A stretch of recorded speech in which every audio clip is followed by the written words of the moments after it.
Ukraine और रूस संकट के बीच अमेरिका ने रूस के खिलाफ कड़े कदम उठाए हैं। अमेरिकी राष्ट्रपति जो बाइडेन ने मंगलवार को व्हाइट हाउस में अपने संबोधन में कहा कि यह यूक्रेन पर रूसी आक्रमण की शुरुआत है। उन्होंने कहा कि हम स्थिति का आंकलन करते हुए कदम उठा रहे हैं।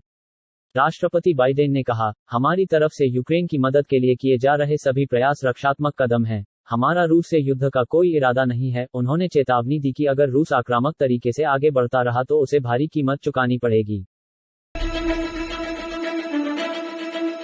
पाकिस्तान के प्रधानमंत्री इमरान खान अपने बड़बोलेपन के लिए भी जाने जाते हैं। प्रधानमंत्री मोदी के लिए दिए गए उनके बयान पर अब कांग्रेस के वरिष्ठ नेताओं ने उन्हें जवाब दिया है। दरअसल रूस दौरे से पहले एक रूसी टीवी चैनल को दिए इंटरव्यू में एक सवाल का जवाब देते हुए उन्होंने कहा, नरेंद्र मोदी से टीवी पर डिबेट करना मुझे बहुत अच्छा लगेगा। शशि थरूर ने इमरान खान की इस बात पर कहा, बहस करना लड़ाई करने से ज्यादा अच्छा है, लेकिन भारत के टीवी चैनलों पर तो इससे कोई नतीजा निकलता नहीं है, केवल विवाद बढ़ता है। सुप्रीम कोर्ट ने मंगलवार को कहा कि दवा निर्माण करने वाली फार्मा कंपनियों की ओर से डॉक्टरों को दिए जाने वाले उपहार मुफ्त नहीं होते हैं। इनका प्रभाव दवा की कीमत में बढ़ोतरी के रूप में सामने आता है, जिससे एक खतरनाक सार्वजनिक कुचक्र बन जाता है। ये टिप्पणियां करते हुए शीर्ष अदालत ने फार्मा कंपनियों के मुफ्त उपहार देने के खर्च को आयकर छूट में जोड़ने संबंधी आग्रह को खारिज कर दिया। शीर्ष अदालत ने कहा कि मेडिकल प्रैक्टिशनर को उपहार देना कानूनन मना है। फार्मा कंपनियां इस पर आयकर कानून की धारा 37(1) के तहत आयकर छूट का लाभ नहीं ले सकती।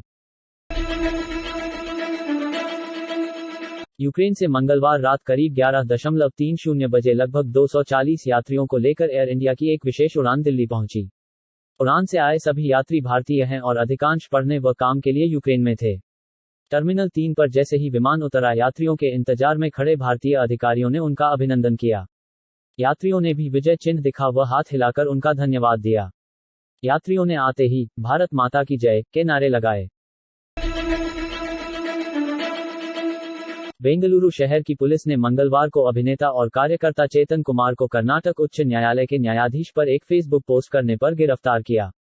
पुलिस उपायुक्त मध्य एमएन अनुचे ने मीडिया को बताया कि मंगलवार को शेषाद्रिपुरम में स्वत संज्ञान लेते हुए प्राथमिकी दर्ज की गई और प्राथमिकी के आधार पर अभिनेता को गिरफ्तार कर लिया गया। उत्तर प्रदेश के चुनावी घमासान में कांग्रेस ने भले ही 40% महिलाओं को टिकट देकर आधी आबादी को साधने की कोशिश की हो, लेकिन भाजपा का भी काफी दांव महिला मतदाताओं पर लगा हुआ है। पार्टी का मानना है कि विभिन्न लाभार्थी योजनाओं से लाभान्वित और प्रभावित होने वाला बड़ा वर्ग महिलाओं का ही है और उन्हें जो सुविधाएं मिली हैं उसका लाभ उसको चुनाव में मिलेगा। ऐसे में भाजपा की कोशिश महिला मतदान को बढ़ाने पर है। चुनाव आयोग ने विधानसभा चुनाव के लिए नियमों में ढील देने का फैसला किया है। चुनाव आयोग के अनुसार जिला अधिकारियों की पूर्व अनुमति से रोड शो की इजाजत दे दी है। इसी के साथ चुनाव आयोग ने राजनीतिक दलों, उम्मीदवारों की बैठकों, रैलियों, रोड शो के लिए 50% क्षमता की पाबंदी को अब हटा दिया है। चुनाव आयोग ने कोरोना वायरस संक्रमण को ध्यान में रखते हुए रैली कई प्रतिबंध लगाए थे। हालांकि बीच में भी चुनाव आयोग ने नियमों में ढील देते हुए 50% क्षमता के साथ रैली करने की अनुमति दी थी। आलिया भट्ट और रणबीर कपूर की शादी को लेकर पिछले कई महीनों से खबरें आ रही हैं। माना यह जा रहा है कि ब्रह्मास्त्र की रिलीज के आसपास ही ये कपल शादी के बंधन में बंध जाएगा। शादी को लेकर लगातार चल रहे कयासों के सिलसिले से तंग आकर अब आलिया भट्ट ने खुद ही इस बारे में जवाब दिया है। आलिया भट्ट ने अपने फैंस के लिए कहा है कि वो दोनों शादी तब करेंगे जब दोनों इस बारे में कंफर्टेबल फील करेंगे और ये सब कुछ समय के साथ ही होगा। कंगना रनौत का शो लॉकअप लगातार सुर्खियों में बना हुआ है। बिग बॉस की तरह ये भी एक कैप्टिविटी बेस्ड शो होगा जिसमें खिलाड़ियों को अपनी रोजमर्रा की चीजें पाने के लिए अलग अलग तरह के टास्क पूरे करने होंगे। कौन से कंटेस्टेंट इस शो का हिस्सा होंगे ये जानने के लिए दर्शक काफी एक्साइटेड हैं, लेकिन इसी बीच मेकर्स ने धीरे धीरे करके कंटेस्टेंट्स के नाम का ऐलान करना शुरू कर दिया है। इसी बीच राखी सावंत ने शो से जुड़ी एक ऐसी जानकारी शेयर की है जिसे जानकर बहुत से फैंस खुश होंगे, लेकिन कई को निराशा होगी।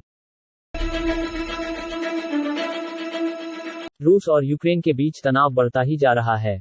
इस बीच अमेरिकी राष्ट्रपति जो बाइडेन ने प्रतिबंधों की घोषणा की है। 2 रूसी वित्तीय संस्थानों पर प्रतिबंध लगाने का ऐलान करते हुए राष्ट्रपति बाइडेन ने कहा कि रूस पश्चिमी देशों के साथ और व्यापार नहीं कर पाएगा। हमारे पास कई कदम हैं जो उठाए जाने हैं। उन्होंने कहा कि हम दोनों देशों के बीच जारी विवाद को सुलझाने की कोशिश करते रहेंगे। वहीं रूसी विदेश मंत्रालय ने कहा कि उसने यूक्रेन से अपने राजनयिक कर्मियों को बाहर निकालने का फैसला किया है। मंत्रालय ने मंगलवार को कहा कि यूक्रेन में रूसी राजनयिकों को कई धमकियां मिली हैं और राजनयिक कर्मियों को अतिशीघ्र निकाला जाएगा।